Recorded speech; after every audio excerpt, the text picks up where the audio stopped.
Assalamualaikum warahmatullahi wabarakatuh. Halo semuanya, perkenalkan nama saya Sri Winarti, mahasiswa manajemen Universitas Siliwangi dengan nomor pokok mahasiswa 233402023. Nah, pada kesempatan ini saya akan membahas tentang kasus CV Kopi Nusantara yang sedang menghadapi tantangan peramalan permintaan produk kopi premium mereka. Sebelum ke pembahasan, saya akan menjelaskan sedikit tentang kasus ini. Nah, jadi begini, CV Kopi Nusantara ini adalah perusahaan yang menjual kopi kemasan premium ke retail modern. Nah, mereka mengalami fluktuasi permintaan yang cukup menarik, di mana permintaan biasanya akan naik saat akhir tahun dan juga bulan puasa. Namun, pola kenaikannya ini tidak selalu konsisten. Nah, sebagai manajer operasional, mereka ingin lebih siap untuk menghadapi fluktuasi permintaan ini.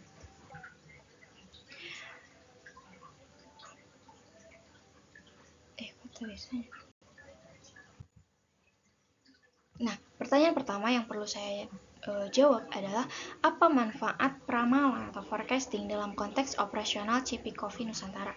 Nah, jadi peramalan atau forecasting itu sebenarnya sangat krusial bagi bisnis seperti CV Kopi Nusantara. Bayangkan ketika mereka tidak bisa memprediksi berapa permintaan kopi yang akan datang, maka operasional mereka bisa kacau.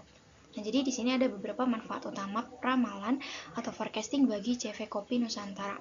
Di antaranya yaitu yang pertama ada perencanaan produksi lebih efisien gitu. Nah, dengan peramalan yang akurat, CV Kopi Nusantara bisa merencanakan produksi mereka dengan lebih baik. Mereka bisa tahu kapan mereka harus memproduksi lebih banyak untuk mengantisipasi lonjakan permintaan pada saat akhir tahun ataupun bulan puasa, dan kapan mereka bisa mengurangi produksi di mana permintaannya itu rendah, menurun gitu. Kemudian yang kedua itu ada optimalisasi persediaan bahan baku. Nah, jadi kan bahan baku kopi itu kan bahan mentahnya juga harus dipersiapkan gitu. Nah, dengan peramalan yang bagus, mereka bisa mengoptimalkan pembelian biji kopi dan juga bahan pendukung. Nah, jadi di sini mereka tidak akan kehabisan stok, tapi juga tidak akan menimbun terlalu banyak yang akan menyebabkan modal tertahan atau bahkan biji kopinya itu akan rusak gitu. Kemudian yang ketiga, pengelolaan tenaga kerja atau sumber daya manusia. Nah, ketika tahu kapan permintaan akan tinggi, mereka bisa merencanakan kebutuhan tenaga kerja. Mungkin mereka butuh tambahan pekerja sementara atau bahkan akan melakukan penambahan shift pada saat periode tertentu, periode sibuk gitu. Tapi mereka tidak perlu mengeluarkan biaya tenaga kerja berlebih saat permintaan turun gitu.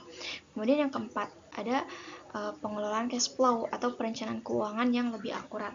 Nah, dengan peramalan permintaan, si CV Kopi Nusantara ini bisa memproyeksikan arus kas mereka dengan lebih baik.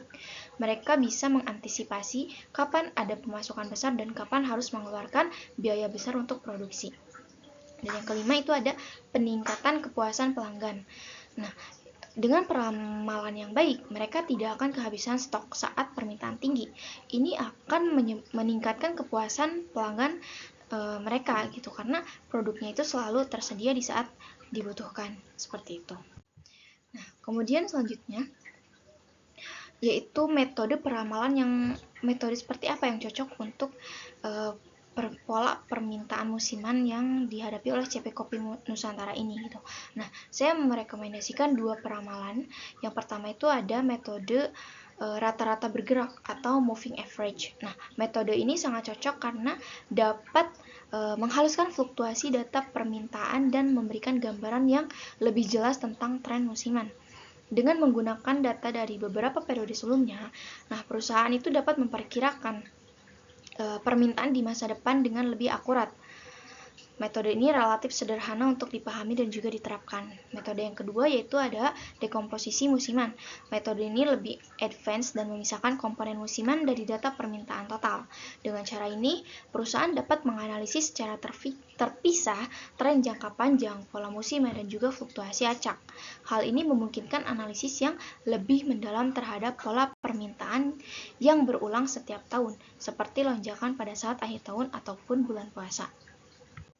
Nah, selanjutnya yaitu jika saya sebagai manajer operasional gitu kan, langkah-langkah perbaikan sistem peramalan seperti apa gitu yang baik yang sederhana namun efektif.